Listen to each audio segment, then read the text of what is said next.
Ngasi fongkiba tongan-tonganba pauchi-singdagi laukhatjaba maruiba pausingi update pizari ahanbada maruiba pau. BJP ki MLA sing ngarang Delhi da Pysinkhre, Kuki MLA singi oinadi Guwahati dagi satkhre. Bhom thamjilambagi mayokta state asida leiriba petrol pump chamaga kuntra thonglonkhre. Manipur dagi president rule lauthoklaga anauba laingak ama thambinaba MDN Bharat ki president da memorandum Pysinkhre. National Highway 2 da free movement yahana bathabak laukhalu haina mari leinaba singda direction pikre. Churachandpur da lairamba lalhoba singi kem ani thugaikhre security force na khulai kya fagatpa ngamkhre.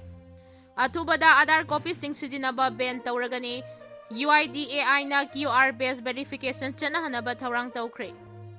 Asengba ngamkhai khangdoklaga sambal khabada yelhomi singna firep lauminasi haina laisio kaisingna phongdorakre. Social media asita sengna social oiribra natraga anti social oiribra haibasti asoba wahang ama oirakle haina utamna phongdorakre.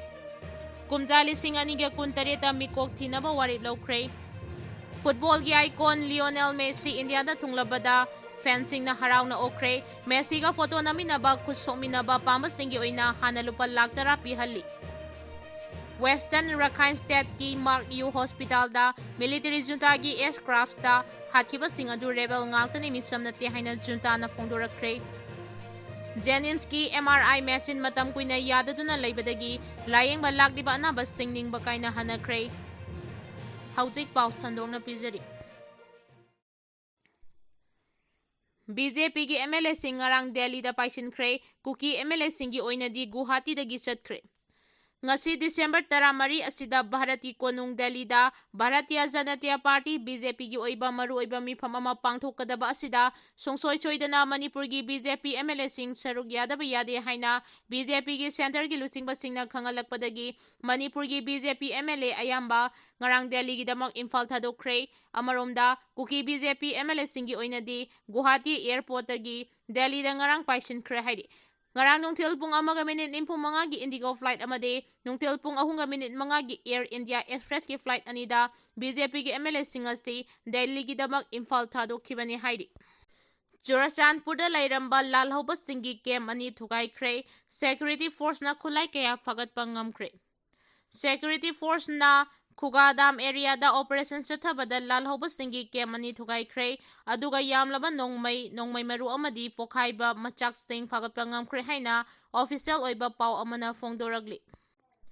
Haukiba pung 39 ni manungda chatakiba akhanaba operation adu intelligence ki akangnaba pau ama phangwadagi Manipur police amasung Assam Rifles ki team amana thiba humbagi thabak chathaki. National Highway 2 da free movement yahanaba thabak laukhalu haina mari leinaba singda direction pikre. National Human Rights Commission na Manipur gi National Highway singda maruaina National Highway 2 da free movement yadriba si athubada thabak laukhalu haina mari leinaba singda direction pikre. Haujisu National Highway 2 Imphal Dimapur lambida mitai singna free movement tawba ngamdribani masigi matangda Astem Rohan kauba miyoi amana haukiba June 15 da commission da formal of complaint ama thagatki loinana commission na thadumaki tang trada mahaki complaint adu receive tawki mahaki complaint adu gi matung ina commission na lokhatpam thokpa thabak lokhanaba warep lauki haidi. Commission gi direction asida National Highway 2 asti Manipur gi lifeline ama oiribani haidi. Masida free movement yadribasi yahanaba athubada thabak lokhanaba mari leinaba stingda haiki. Mamang chahi March 9 da PR laingak na National Highway singda community khudingmak free movement yahalagani haina makhau pongna laukhibani adubu kangpokpi da masing yamlaba Kuki singna athingba pirakpaga loinana violence chatharakpadagi free movement ngamkhidabani haina phongdoragli. Loinana laingak na hajin free movement yahangani hairabasu hawjiksu fail oiduna leiri lambi asida free movement yahanaba kangpokpi district ki SP amadi district magistrate contractor na athubada inquiry ama tawduna kangpokpida thokiba violence ki evidence adu inquiry tawgadabani loinana madugi report chayol anigi manungda commission da submit tawgadabani hairi. Western Rakhine State ki Mark U Hospital da military junta gi airstrike da Hatkhib adu rebel ngaktani Micham nate haina junta na phongdorakre. Haukiba yumsa kaisa numita Myanmar gi rebel group ama oiriba Arakan army na control tawriba Western Rakhine gi Mark U da leiriba General Hospital da military junta na bombing sathaduna miyoi kuntra hatkibadu Micham nate makoising adu terrorist amasung makoigi support ni haina military junta gi maike digi phongdorakre.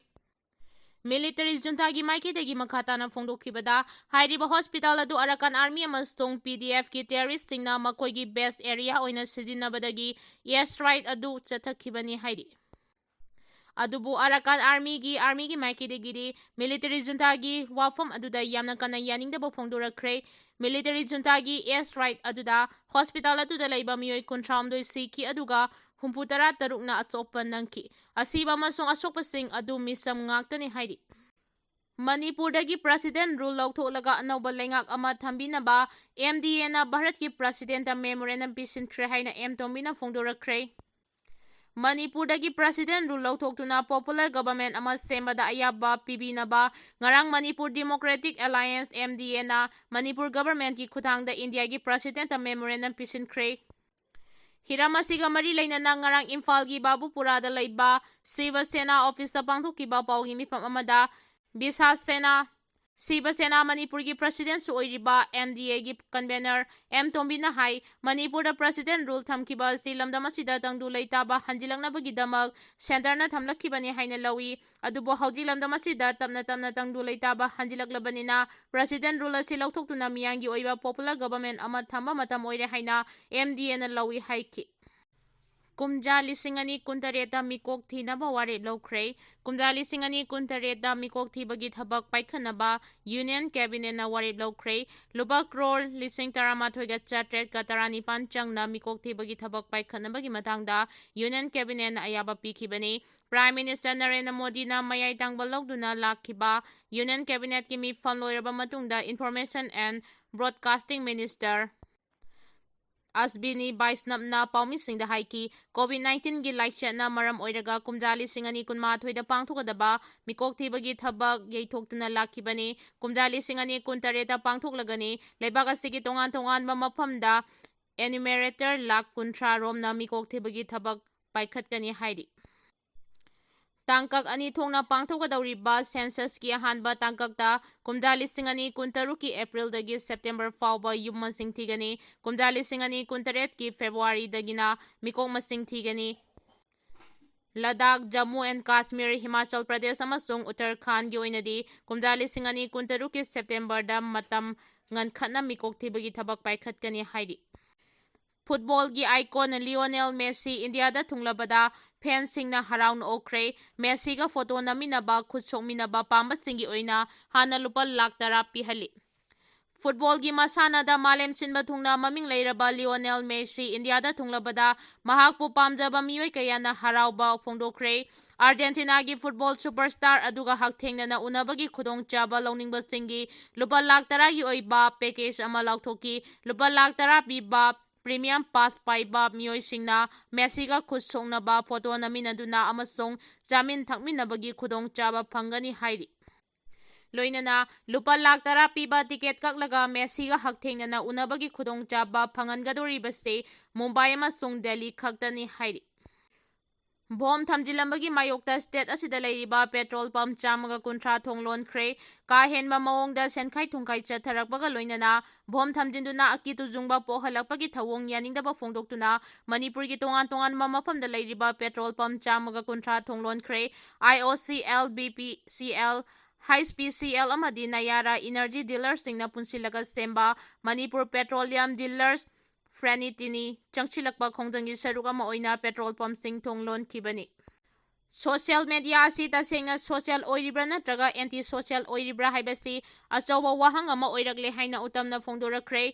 Ngasi paksana thoklangliba social media asi tasengna social oiribra natraga anti social oiribra haibasi achawa wahang ama oirakle haina DIPR gi director ngangom utamna ngarang ethical digital media process for Protecting Child Right and Dignity in Manipur haiba hiramda DIPR gi auditorium da pangthokiba nongmagi oiba consultation program amaga mari lainana phongdokkhre. Manipur Commission for Protection of Child Right na Manipur Digital Media Association ga khutsamnaraga pangthokiba consultation program adu haudopaga mari leinana DIPR gi director ngangom utamna haikibada haujigi matam asida social media gi matamne social media yaudana hingba ngamdabagi phibam phawba laklabane wakhal mapung phadriba angang kaya ngasi social media da lupli adubu luribadi social media gi platform singda sandoragriba ipawsing asi tasengna asumba oiribra haibasini Asengba ngamkhai khangdoklaga sambal khabada yelhomi singna firep lauminasi haina laisio kaisingna phongdorakhre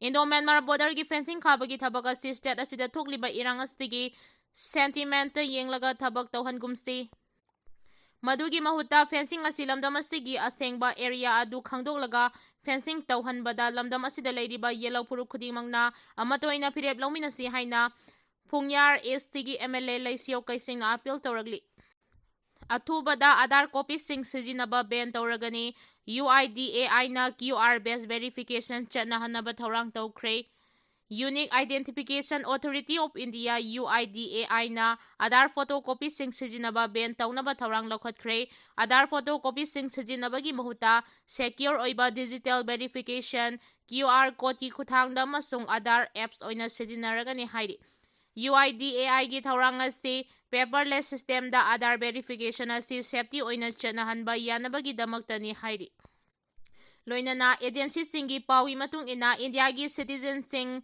lisang sitna Aadhaar gi photocopy sing asi standard routine oina mafam khudingmakta sijinari Jennings ki MRI machine matam kuina yadaduna leibadagi laingba lakriba anaba singning bakaina hanakre State lengangna chalairiba state asigi su khwaidagi su chawba medical institute ama oiriba Imphal East ki Porompata leiriba Jawaharlal Nehru Institute of Medical Science Jennings Radiology Department ki maru oiriba Magnetic Resonance Imaging MRI machine haukiba December 3 dagi yakhidabagi Institute asida laingba lakliba anaba stingning bakaiduna hanakre Jennings ki director amadi medical superintendent na khangna MRI machine yakhidraba su semjin bidana tumina laisilibasti pende haina anaba singna pendaba kaya phongdoragli